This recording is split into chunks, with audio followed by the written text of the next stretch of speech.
안녕하십니까. 정통경매 사례분석 정경사 TV 오신 걸 환영합니다.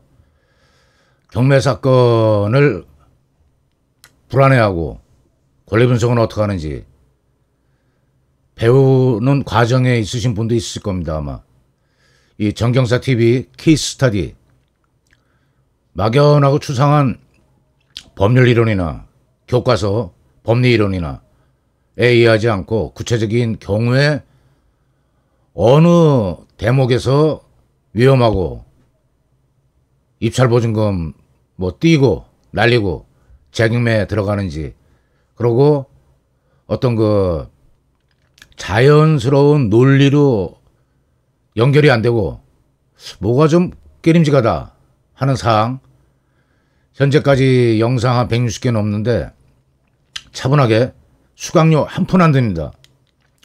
차분하고 진지한 여러분 마인드만 있으시면 됩니다. 전 사건 일자별로 최신 그 사건별로 소트 하셔갖고 사건 번호 찾아보시고 낙찰 결과 보시면서 설명한 그 영상 들으시면서 다시 한번 이렇게 복귀하듯이 쭉 보시면은 재경매 사건은 집중적으로 많이 다뤘고 법정지상권, 유치권, 뭐 공유지분, 투자 총 망라되어 있습니다. 그 제가 진지한 마음 갖고 이 영상도 마찬가지입니다. 별로 요번 건은 많이 이렇게 그 선순위 뭐 유치권 뭐 어떤 지분 경매라든지 복잡한 문제 없이 단순한 것 같지만은 본인이 해석 능력이나 본인이 입찰가 결정 능력 단계까지 가셔야 입찰서에 제대로 기재하시고 경쟁력 있는 합리적인 가격 써서 입찰 보실 수 있습니다. 자, 오늘 사건은 서울 그 본원 서부지법 2023 타경 5439 강제경매 사건입니다. 그리고 중복 사건이 있습니다. 중복 사건은 순차적으로 그 선행 경매가 있는데 그 경매가 취하가 된다든지 뭐 취소가 된다든지 그 채무 완전 변제에 의해서 할 경우에 내 채권 회수가 늦어지는 걸 방지하기 위해서 이미 강제경매가 루미티 판이한 씨가 들어갔는데 임의경매로 저축은행도 뒤따라 들어간 겁니다. 그런 경우에 중복으로 기재가 됩니다. 자, 그리고 감정가가 21억 6천, 최저가 8억 8,400, 감정가 대비 40.41%, 많이 떨어졌죠. 한남동 거의 낙찰가율이 감정가 대비 90% 넘습니다. 이 원인을 밝혀내고 이번 경매기일 6월 25일날 진행되는 경매 기일이 입찰 봐도 되는지 종합적으로 한번 판단해 보겠습니다. 자, 항상 그 루틴 지나가는 순서입니다. 그 케이스 스터디 사례 분석할 때 공동주택은 필히 내 땅 위에 진 내 건물인지 대지권을 꼭 살펴보시라는 얘기. 토지 면적 10평입니다. 정상적으로 있습니다. 그리고 전용 면적이 대개 기록이 됩니다. 38평, 한 8평 정도 공유 면적 10평 정도 하면은 45에서 47평형으로 알고 대비하시면 될 것 같습니다. 자, 소재지가 용산구 한남동 72-1 한남동 리첸시아. 리첸시아가 금호 계열의 여의도에도 있고 뭐 현대라든지 롯데, 삼성 이런 어떤 일군 메이커는 아니지만 리첸시아도 네임밸류가 있는 그런 아파트입니다. 12층 중에 12층 3호 15층 중입니다. 채권자 보고 이게 정상적인 물건이면 4번 유찰될 리가 없죠. 왜 유찰됐나 한번 살펴보겠습니다. 그리고 낙찰가를 뭐의 기준에서 써야 되는지. 자, 여기 전세권이 있습니다. 전세권 있고, 전세권은 물건입니다. 물건. 민법상 물건하고 채권으로 나누는데 물건은 대세권이라고 상당히 우월한 지위를 인정해 줍니다. 대항력. 제3자 누구에게도 내입 10억이라는 보증금 반환 채권을 행사할 수가 있고 계약 기간이 또 있습니다. 이 계약 기간이 존속되는 동안에는 뭐 명도나 인도명령 대상이 안 됩니다.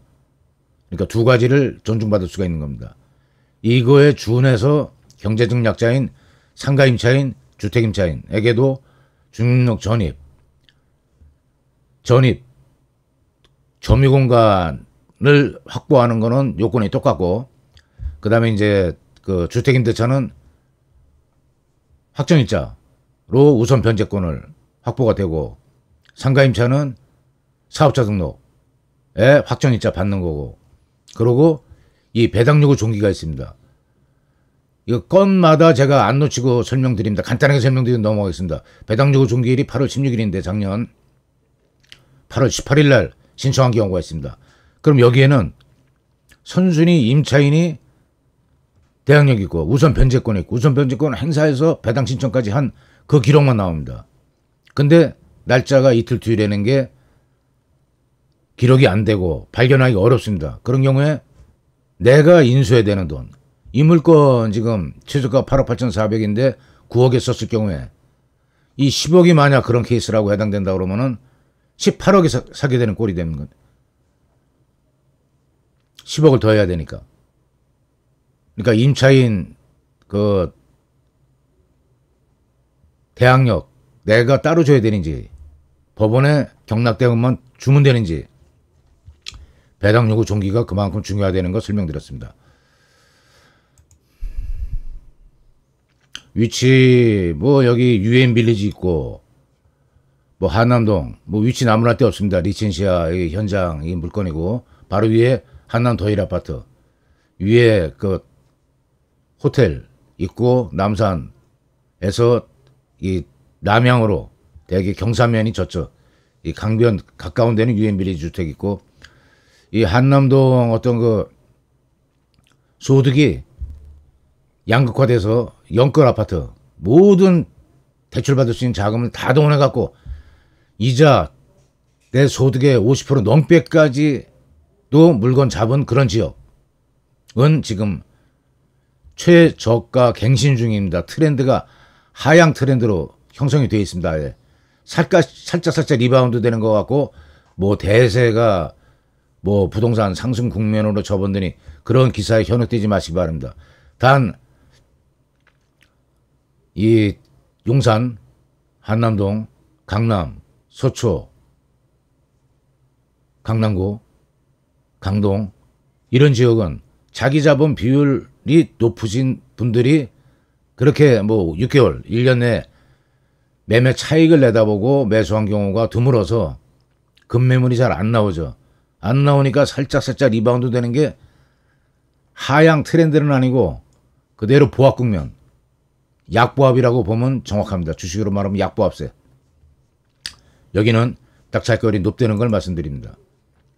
자, 그리고 현황조사서 봐야죠. 우리가 항상 이 법원 직원이 가서, 어떤 면에서는 그 법원 경매가 답답한 경우도 많지만은 내가 직접 안 가보고도 가본 법원 직원이 대신해서 간 그런 결과를 이렇게 기록한 서류를 그냥 볼 수 있다는 거, 앉아서.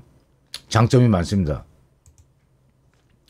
자, 물건명세서 이 중복사건 기록돼 있고, 그 최선순위 설정일자 근저당권이 설정일자인데 이게 맞춰기준권이 아닙니다. 강제경매도 경매 객실청 등기 훌륭한 맞춰기준권리가 되는 겁니다.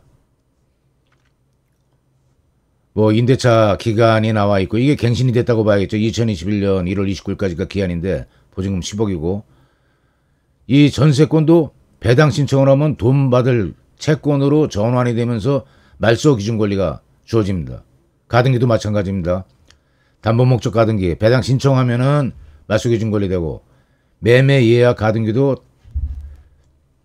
배당 신청을 하면 나 받을 돈이 얼마인데 배당 요구 정기 전에 그 나도 자금을, 내 대여 자금을 반환받겠습니다. 실질은 담보 목적 가등기와 유사합니다. 라는 이제 그런 신청서 넣으면은 법원 판례 말소 기준 권리로 전환이 됩니다. 자, 집합등기부 갚고 강제 경매 개시결정, 이 강제 경매 개시결정 등기가 말소 기준 권리라는 걸 얘기해 드리기 위해서 이 집합등기부 갑고를 여기 실어놨습니다. 뭐 외국, 성이 외국, 성은 한국이고 이름이 외국인 이름 같고 주소가 캘리포니아. 뭐 국제 소송을 거쳐서 우리나라 법원에서 채무명의를 승소 판결문, 뭐 공정준소, 집행문 부여까지 받았는지는 몰라도 국내에서 처리가 되고 국내에 있는 재산에 이 강제 경매가 들어온 겁니다. 근데 저게 지금 말소가 되든 안 되든 상관없죠. 왜? 전세권 설정 등기가 앞에 딱 버티고 있으니까 이 순차적으로 배당받는 강제 경매 이 채권은 우선적 효력가 없습니다. 전세권 등기는 등기 그 일자에 우선 변제권 배당 신청을 했으면은 여기서는 배당 신청을 안 했습니다. 이 우선 변제권 없고 후순위 근저당권자랑 비율 분배에 들어가는 겁니다. 강제 경매 개시 결정이 이렇게 등기부 등본에 실렸다 하더라도 우선 변제권이 없습니다. 자, 문건 접수 내역은 여기도 항상 루틴으로 제가 거치는 그 단계 중에 하나인데 이 대항력이 왜 중요하냐. 나는 본건 같은 경우에 9억에 샀는데 5억을 따로 내라니 바가지를 써도 이런 바가지가 있나. 이런 결론에 이를 수 있는 게 법정기일, 국세, 지방세 법정기일을 꼭 보셔야 되고 혹시 그 회사 사업체를 운영하다가 상기분에 해당하는 임금하고 퇴직금이 근로자 뭐 복지공단이라든지 근 000 교부청구가 없네요. 본건에는. 또 있어도 별 상관이 없습니다. 지금 말소 기준 권리 정해져 있고 전세권자가 배당 신청을 안 했기 때문에 뭐 순위에 변동이 있을 수가 없고 상관이 없지만 살펴봤습니다. 자, 낙찰가 분석, 입찰가 추천드립니다. 이게 제가 지금 영상 초반에 왜 본인들이 직접 이런 해석 능력이나 어떤 연역, 추리, 결론에 이르는 여러 가지 방법을 동원해서 깔끔하게 결론에 이르는 그만한 이론 무장, 실전 무장을 하셔야 된다는 얘기를 들었습니다. 이 본건에 제가 믿고 보는 그 유료 사이트입니다. 근데 예상 낙찰가 23억 6,100. 아, 여기서 이게 뭐 이렇게 유료 사이트 정도에서 23억 쓰라고 그러면은 맞죠? 이게 감정가 21억이면 더 쓰라고 그러는구나. 뭐 여기 보면 최근 용산구한문동 108%, 119%까지 나오니까 이 수치에 의해서 단순한 기재가 되는 경우가 많습니다. 이 밑에는 제가 여기다 적어 안 했지만은 책임지지 않는다는 문구가 항상 붙어 있습니다. 그러니까 본인이 이런 단순 수치에 의한 진짜 인공지능 어떤 자동으로 기입되는 그런 과정, 루틴을 거쳐서 이게 기록이 됐는지 모르겠지만은 내 나름대로 분석을 할 수 있어야 된다는 얘기. 자, 요번에 입찰 보셔도 됩니다. 본건. 그 썸네일에도 이제 제목을 그렇게 지금 달았는데 전세 보증금은 10억. 낙찰 대금의 별도 인수입니다. 자, 요번에 9억 정도 되죠. 최저가가 8억 8,400. 그럼 8억 8,400을 썼다. 이 돈을 법원에 냅니다. 강제경매 신청한 채권자하고 근저당 채권자가 나눠 갖고 전세권자는 별도입니다. 여기에 숟가락을 들질 않았습니다. 배당 신청을 안 했기 때문에. 그럼 그 사람들이 배당 순위에 의해서 아까 말씀드렸죠. 강제경매는 우선적 효력이 없다고. 근저당권자랑 비율 분배하고 그거는 배당표에 의해서 내가 낸 돈을 법률적으로 배당을 해주니까 우리 이해관계가 별로 없습니다. 입찰자하고. 근데 이 계산은 정확히 해야 됩니다. 만약 내가 9억을 썼다. 그럼 10억을 이 사람이 전세 기간이 끝난 다음에 전세 기간까지도 명도 소송이나 인도 명령으로 강제 집행할 수 있는 대상이 아닙니다. 전세권자 존중받습니다. 그 전세 기간까지. 그러니까 그냥 9억에 내가 낙찰을 받았다. 그럼 10억을 그 전세권자가 이사 갈 때 줘야 되는 겁니다. 그럼 19억이 되죠. 나중에 주겠지만은 뭐 이사 안 가고 그 계속 거주하면은 전세권자가 19억이 되는 겁니다. 그러면은 이 요번에 입찰을 그 보셔도 된다고 말씀드리는 게 여기 23억 6,100이면은 9억을 더 쓰려는 얘기죠. 한 10억이나 12억, 13억 돈까지도 각오하고 입찰을 바라 하는데 현재까지 유찰을 4번인가 5번 됐죠. 지금 유찰 횟수가. 하나, 둘, 셋, 넷. 그럼 이 전에 낙찰이 됐을 거라고 봅니다. 근데 현재까지 유찰이 됐으니까 이번에 9억을 기준선으로 해서 한번 써보시기 바랍니다. 합리적으로 써야지 이 물건에 뭐 어떤 결정적인 그런 인연이 있어서 꼭 일로 이사 가야 되겠다. 그러신 분은 예상낙찰가를 감안해서 뭐 9억이 아니라 10억을 쓴다든지 10억 쓰면 20억에 사게 되는 겁니다. 10억 더 하니까 그 계산 잘 하셔갖고 좋은 결과 있으시기 바라겠습니다. 구독, 좋아요, 알림으로 정경사TV 응원 부탁드립니다. 강의 들으시라고 수고하셨습니다.